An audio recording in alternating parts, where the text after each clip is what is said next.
లైవ్లో జాయిన్ అయ్యారు. లక్ష్మీనారాయణ గారు నమస్తే సార్. నమస్తే వర్మ గారు. సార్ చూస్తున్నాం గత 2 రోజుల నుంచి కూడా మనం వివిధ కోణాల్లో చర్చించుకోవడం జరిగింది. కానీ భారత్ ముందున్న అసలు లక్ష్యాలు ఏంటి? పాకిస్తాన్ ఇంకా కూడా కవ్వింపు చర్యలు చేస్తున్నది, యుద్ధానికి మేము సిద్ధమని చెప్పి వాళ్ళ సంకేతాలు ఇస్తున్న నేపథ్యం వాళ్ళు కూడా విన్యాసాలు చేసుకుంటున్నారట. మరొక వైపు అరేబియా సముద్రంపై నేవీ విన్యాసాలు జరగడం, పాకిస్తాన్ ఎలాంటి పరిస్థితుల్లో అన్నా బుద్ధి చెప్పాలి అని చెప్పి భారత కృతనిశ్చయానికి వచ్చినట్లుగా తెలుస్తున్న నేపథ్యం. ఇప్పుడున్న సిచ్యువేషన్లో ఒకవేళ వార్ వరకు వెళ్తే ఏంటి పరిస్థితి? ఈ సందర్భంగా ముఖ్యంగా చర్చలో ఉన్న పెద్దలకు నమస్కారం. భారతదేశానికి పాకిస్తాన్కి మధ్య జరిగిన యుద్ధాలు, ఆ తర్వాత చిన్న చిన్న యుద్ధాలు అన్నవి ఇంట్రొడక్షన్ లో మనం మాట్లాడుకోవడం చాలా అవసరం. భారత పాకిస్తాన్ మధ్య మొదటి యుద్ధం ఎప్పుడైతే జరిగిందో అది 1947. మన భారతదేశానికి స్వాతంత్రం వచ్చిన తర్వాత అక్టోబర్ నెలలో అక్కడ నుంచి ట్రైబల్ రూపంలో అక్కడ పాకిస్తాన్ సేనలు ముందుకు వచ్చి అక్కడ సుమారుగా మనకు 15 నెలలు మొదటి ఇండియా పాకిస్తాన్ వార్ జరిగింది. అందువల్ల మనం కొంత భాగాన్ని కోల్పోయాం. అదే పాక్ ఆక్యుపైడ్ కాశ్మీర్ అంటాం, పిఓకే. తర్వాత గిల్గిట్ బల్టిస్తాన్ అని ఈ 2 ప్రాంతాలను ఇప్పటికీ కూడా పాకిస్తాన్ ఆక్యుపేషన్ లో ఉంది. ఆ తర్వాత మనం యుఎన్ దగ్గరికి వెళ్ళాము, సీజ్ ఫైర్ జరిగింది, లైన్ ఆఫ్ కంట్రోల్ అన్నది ఒకటి వచ్చింది. ఆ తర్వాత రెండవ యుద్ధం మీరు చూసుకుంటే అది 1965లో జరిగింది. దీన్ని పాకిస్తానే మొదలుపెట్టింది. దాని పేరు ఆపరేషన్ జిబ్రాల్టర్ అంటారు దీన్ని. దాన్ని మళ్ళా కశ్మీర్ లో ఒక విధమైన విప్లవాన్ని సృష్టించడానికి వాళ్ళు 1965లో చేసిన ఇది 1 నెల జరిగింది. తర్వాత పెద్ద ఫైటింగ్ జరిగింది, భారత్ పాకిస్తాన్ జరిగింది. ఆ తర్వాత ఫైనల్ గా తాష్కంట్ అగ్రిమెంట్ అని జరిగింది. అప్పుడు మన లాల్ బహదూర్ శాస్త్రి గారి అక్కడికి వెళ్ళడం, ఆయన తర్వాత అక్కడే ఆయన మరణించడం, ఇవన్నీ కూడా జరిగాయి. మూడవది 1971 అంటే బంగ్లాదేశ్ యొక్క విముక్తి. ఇది భారతదేశానికి పాకిస్తాన్కి జరిగింది. అది 13 రోజులు మాత్రమే జరిగింది. అందులో భారతదేశం విజయాన్ని సాధించింది. బంగ్లాదేశ్ అనే కొత్త దేశం వచ్చింది. సుమారుగా 93,000 మంది పాకిస్తాన్ ట్రూపులు సరెండర్ అయ్యాయి ఇందులో. ఆ తర్వాత సిమ్లా అగ్రిమెంట్ జరిగింది. ఆ తర్వాత మనందరికీ తిరిగిన కార్గిల్ 1999లో. ఇది సుమారుగా 2 నెలలు జరిగింది. ఆ తర్వాత పాకిస్తాన్ వాళ్ళు అక్కడ ఐఎస్ఐ వాళ్ళ మద్దతుతో మిలిటెంట్స్ ను వీళ్ళని తీసుకొచ్చి మన ఏవైతే పోస్టులు ఉన్నాయో వాటన్నిటిని కూడా ఆక్యుపై చేయడం జరిగింది. ముఖ్యంగా టైగర్ హిల్ కావచ్చు, టొలోలింగ్ కావచ్చు, వీటన్నిటినీ కూడా మళ్ళా మనం జయించుకున్నాం. ఆ తర్వాత 2 పక్కలా కూడా నష్టాలు జరిగాయి. ఇవి ప్రధానంగా జరిగిన యుద్ధాలు. ఆ తరువాత 2001లో మీ అందరికీ తెలుసు, డిసెంబర్లో భారత పార్లమెంట్ మీద అటాక్ జరిగింది. అటాక్ జరిగినప్పుడు పాకిస్తాన్ బేస్డ్ టెర్రరిస్ట్ అటాక్ చేసినప్పుడు ఆపరేషన్ పరాక్రమ్ అని భారతదేశం ముందుకు వెళ్ళి సుమారుగా అది 10 నెలలు భారతదేశము పాకిస్తాన్ సైన్యాలు ఎల్ఓసికి ఇరువైపులా వాళ్ళు మొబిలైజ్ చేసి పెట్టుకున్నారు. భారతదేశం సుమారుగా 5 లక్షల మంది ట్రూప్ ని మొబిలైజ్ చేసింది. కానీ యుద్ధం ఏమీ జరగలేదు. కానీ ఇరుపక్కలకు కూడా పెద్ద ఈ డబ్బులు వెచ్చించాల్సి వచ్చింది. అంటే కాస్ట్ జరిగింది. 10 నెలలు 5 లక్షల మందిని ట్రూప్స్ అక్కడ మెయింటైన్ చేయడం అంటే.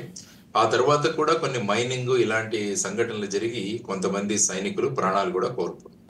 ఆ తర్వాత మీరు చూసుకుంటే ఊరి 2016లో సెప్టెంబర్లో ఊరి అనే దగ్గర 19 మంది భారతీయ సైనికులని ఉగ్రవాదులు చంపారు.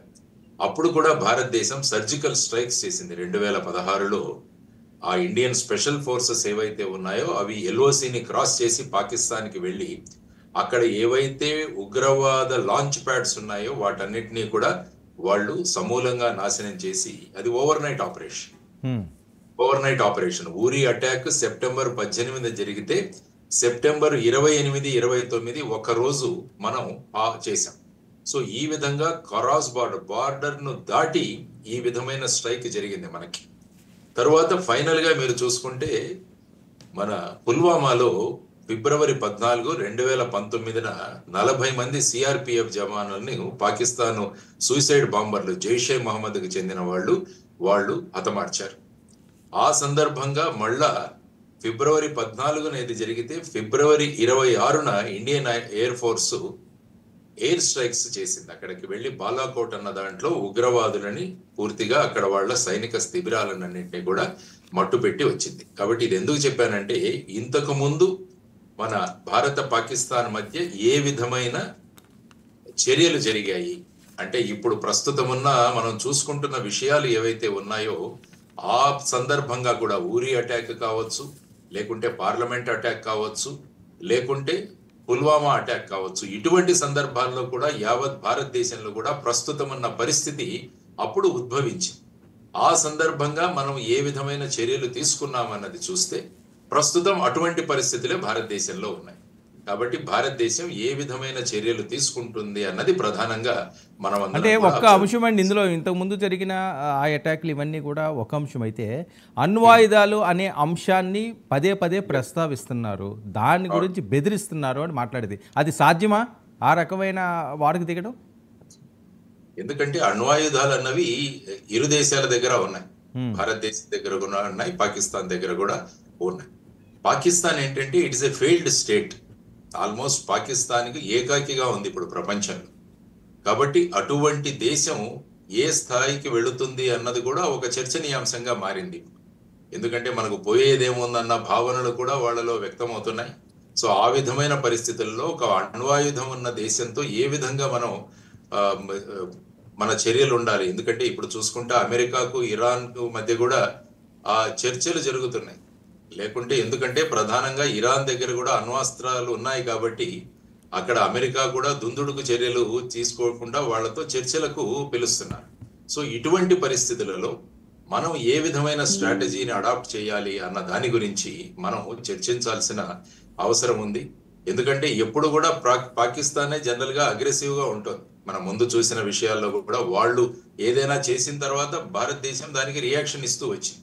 సో ఇప్పుడు కూడా పెహల్గావ్లో కూడా పాకిస్తాన్ సపోర్ట్ ఉన్న ఈ ఉగ్రవాదులు ఎవరైతే ఉన్నారో టిఆర్ఎఫ్ వాళ్ళు తీసుకున్న చర్యలను మళ్ళా పాకిస్తానే మళ్ళా దుందుడుకు చర్యలు మొదలుపెట్టి వాళ్ళ సైన్యాన్ని ఎల్ఓసికి పక్కగా వాళ్ళను మోహరించడం, తర్వాత వాళ్ళ ఫైటర్స్ అందరినీ కూడా అరేంజ్ చేయడం, తర్వాత సిమ్లా అగ్రిమెంట్ను రద్దు చేయడం, ఇవన్నీ కూడా వారు చేస్తున్న కొన్ని దుందుడుకు చర్యలు. సో ఈ సందర్భంగా భారతదేశం ఏ విధంగా స్పందిస్తుందన్న దాని గురించి ఈ చర్చలన్నీ కూడా మనకు జరుగుతున్నాయన్నది నా ఇనీషియల్ రియాక్షన్ వర్మ గారు. Right, okay. మనతో పాటుగా ఫారూక్ సిబ్లీ గారు కూడా ఉన్నారు. సిబ్లీ గారు నమస్తే. సార్ నమస్తే అండి. సార్, అసలు ఏం జరుగుతుంది? ఏ మూలాలు చూసినా సరే పాకిస్తాన్ వైపే చూపించే పరిస్థితి.